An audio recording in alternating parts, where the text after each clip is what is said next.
Aujourd'hui est un grand jour pour Ouistreham. La place de Ouistreham, rebaptisée symboliquement pour dénoncer le traitement réservé aux migrants. Simples citoyens, bénévoles et membres des associations de soutien, ils étaient nombreux à dire stop à ce qu'ils qualifient de harcèlement. Dans leur ligne de mire, les forces de l'ordre accusées de violences physiques et morales. Il y en a marre de l'éliminer. Enfin, c'est des citoyens comme tout le monde qui veulent une vie meilleure en Angleterre, qui ont de la famille là-bas, qui ont fui, qui étaient en danger de mort dans leur pays, quoi. Les Soudanais du Darfour, là, on devrait tous leur donner l'asile systématiquement.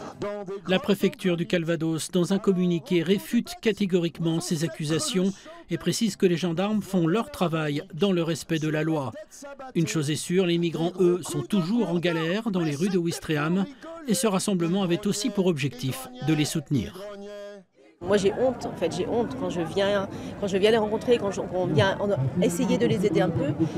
Moi franchement, c'est quelque chose d'inadmissible en France de voir cet accueil réservé. C'est pas admissible. Quand on récolte leurs paroles et qu'on va à leur rencontre, on sait très bien que les parents se sont fait assassiner, que les familles ont été séparées et c'est un exode.